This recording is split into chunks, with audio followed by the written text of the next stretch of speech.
चीन पर भारत का बड़ा बयान। एलएसी पर टेंशन के लिए चीन को पूरी तरह जिम्मेदार बताया। मई की शुरुआत में चीनी सैनिकों की हरकत से बड़ा बॉर्डर पर तनाव। विदेश मंत्रालय ने कहा भारत ने एतराज जताया था।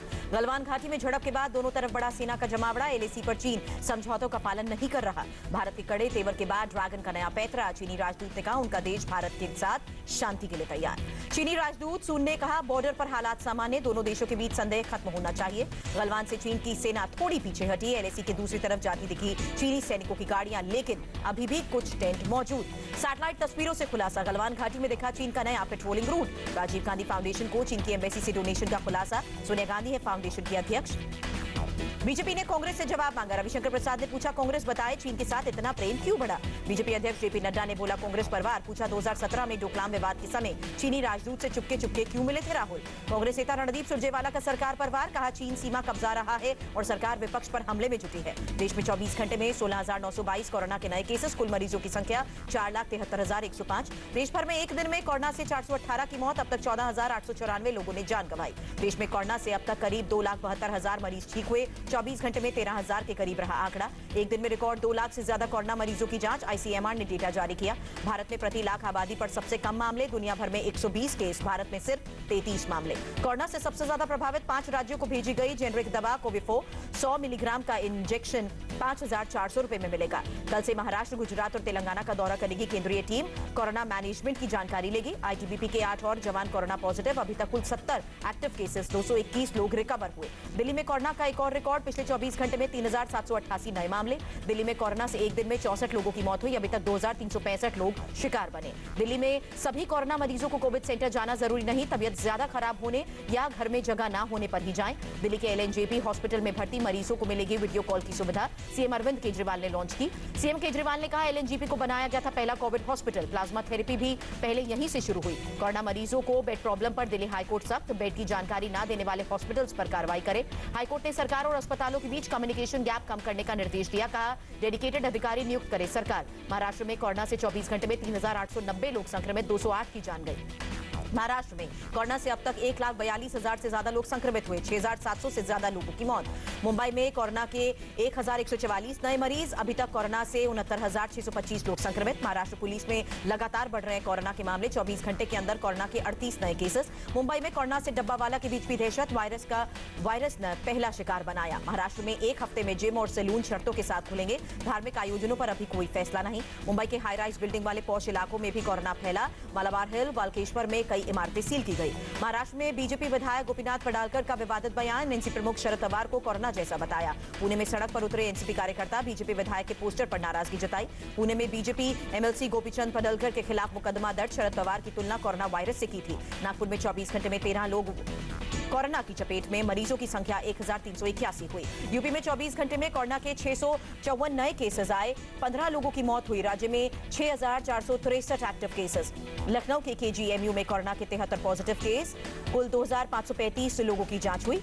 लखनऊ में 8 पुलिसकर्मी कोरोना पॉजिटिव। जॉइंट सीपी की एस्कॉर्ट में लगी थी सभी की ड्यूटी। गौतम बुद्ध नगर में 24 घंटे में कोरोना के 143 नए मामले। गाजियाबाद में 82 लोग कोरोना की चपेट में। बिहार में आज कोरोना वायरस से 108 लोग संक्रमित हुए। राज्य में कोरोना से कुल मामले बढ़कर 8,381। पश्चिम बंगाल में कोरोना मीटर 15,000 के पार। एक दिन में 475 लोग संक्रमित, 15 की जान गई। उत्तराखंड में कोरोना के 20 नए मामले। राज्य में मरीजों की संख्या 2,642। उत्तराखंड के सीएम ने देहरादून में कोविड सेंटर का निरीक्षण किया। क्रिकेट स्टेडियम में बना 750 बेड का हॉस्पिटल। हिमाचल में कोरोना मरीजों की तादाद 800 से ऊपर पहुंची। अब तक 7 की मौत हुई। हरियाणा में एक दिन में कोरोना से 453 लोग संक्रमित। राज्य में मरीजों की संख्या 12,463। गुरुग्राम में 24 घंटे में 89 नए मामले। राज्य में कोरोना मरीजों की संख्या 4,851। गुजरात में कोरोना का ग्राफ 29,000 के पार। 577 और लोग संक्रमित, 18 की मौत। अहमदाबाद में एक दिन में 215 नए मामले। 15 की मौत हुई। कुल कंफर्म केसेस 19,601। गुजरात में अब प्राइवेट लैब में सस्ती दरों में कोरोना का जांच होगी। सरकार ने 4,500 से घटाकर 2,500 रुपए की फिक्स फीस। राजस्थान में कोरोना ग्राफ 16,000 के पार। 24 घंटे में 76 नए मामले। राजस्थान में कोरोना से अब तक 375 की मौत हुई। राज्य में 3,064 एक्टिव केसेस। 12,646 मरीज ठीक हुए। मध्य प्रदेश में कोरोना के 147 नए मामले। राज्य में अब तक 12,595 लोग संक्रमित। कर्नाटक में कोरोना केस की संख्या 10,000 के पार, एक दिन में 397 मामले, 14 की मौत। तमिलनाडु में 24 घंटे में 3,509 नए केसेस, राज्य में अब तक 911 की मौत। केरल में आज 23 लोग कोरोना की चपेट में, मरीजों की संख्या 4,000 के करीब। आंध्र प्रदेश में एक दिन में रिकॉर्ड 553 केसेस आए, मरीजों का आंकड़ा 11,000 के पार। मिजोरम में कोरोना मरीजों की संख्या 145 हुई, 115 एक्टिव केसेस, 30 को डिस्चार्ज किया गया। नागालैंड के कोहिमा में सेना के 12 कोरोना पॉजिटिव केसेस आए, सभी को एसओपी के तहत क्वारंटीन किया गया। पुडुचेरी में कोरोना के 39 नए मामले, संक्रमितों की संख्या 502। रेल राज्य मंत्री सुरेश अगडी का बयान, चीन ने पहले कोरोना वायरस फैलाया, अब सीमा पर तनाव बढ़ाया। तेलंगाना के स्वास्थ्य राज्य मंत्री ने हैदराबाद टीआईएमएस का दौरा किया, कोरोना वार्ड की तैयारियों का जायजा लिया। उत्तराखंड में कर्मचारियों के वेतन में हर महीने 1 दिन की कटौती पर हाईकोर्ट सख्त हुआ, राज्य सरकार से 2 दिन में मांगा जवाब। लखनऊ में राम मनोहर लोहिया इंस्टीट्यूट के निदेशक ए.के. त्रिपाठी हटाए गए, प्रोफेसर नुजहत हुसैन को चार्ज मिला। यूपी के मुरादाबाद से श्रमिक स्पेशल ट्रेन बिहार के लिए रवाना, ट्रेन में 1,512 प्रवासी मजदूर सवार। दिल्ली के गाजीपुर सब्जी मंडी में पुलिस की तैनाती, गाइडलाइंस पालन कराने की कोशिश।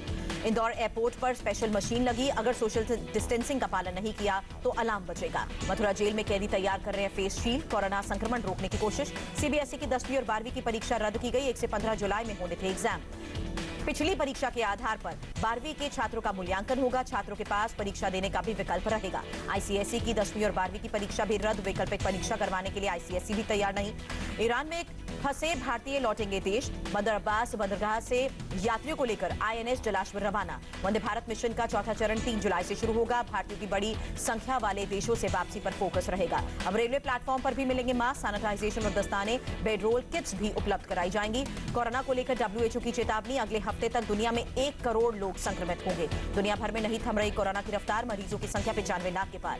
दुनिया में अब तक 4,86,000 से ज्यादा की मौत हुई, 52 लाख से ज्यादा लोग रिकवर हुए। अमेरिका में कोरोना मरीजों की संख्या 25 लाख के करीब हुई, अब तक 1,24,000 से ज्यादा की मौत।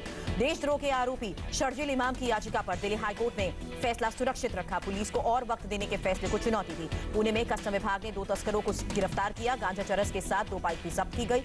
उत्तराखंड कांग्रेस प्रेसिडेंट समेत कई नेताओं पर केस दर्ज हुआ, सोशल डिस्टेंसिंग का पालन न करने पर कार्रवाई। एनजीटी ने ऑयल इंडिया लिमिटेड पर 25 करोड़ का अंतरिम जुर्माना लगाया। तिनसुकिया के तेल कुएं में लगी आग का मामला। जम्मू कश्मीर के किश्तवाड़ में नाले में गिरी कार, 6 लोगों की खोजबीन जारी।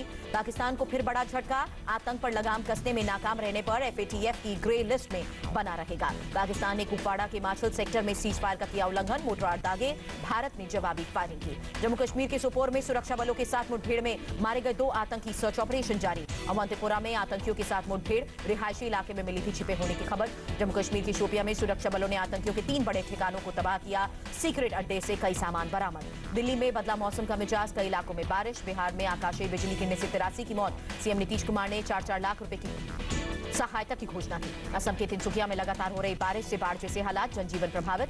त्रिपुरा में आज भूकंप के हल्के झटके महसूस किए गए, तीव्रता 2.8 मापी गई। कोरोना का पूरी दुनिया में अर्थव्यवस्था पर बुरा असर, आईएमएफ ने विकास दर 4.9% से कम रहने का अनुमान जताया। आईएमएफ ने भारत की जीडीपी में इस साल 4.5% कमी का अनुमान जताया। लॉकडाउन से अर्थव्यवस्था पर असर, लगातार 19वें दिन आज बढ़े पेट्रोल डीजल के दाम, 19 दिनों में पेट्रोल 8.5 रुपए और डीजल 10.5 रुपए महंगा हुआ। डॉलर के मुकाबले आज 7 पैसे मजबूत हुआ रुपया, 1 डॉलर की कीमत 75 रुपए 65 पैसे। आज शेयर बाजार मामूली गिरावट के साथ बंद हुआ, सेंसेक्स में 26.88 और निफ्टी में 16.40 अंकों की गिरावट। सुशांत सिंह सुसाइड मामले में फोरेंसिक टीम करेगी केमिकल एनालिसिस, 10 दिनों में रिपोर्ट सौंपेगी। मौत से पहले सुशांत ने क्या किसी जहरीले पदार्थ का सेवन तो नहीं किया, फोरेंसिक टीम इस पहलू पर भी करेगी जांच।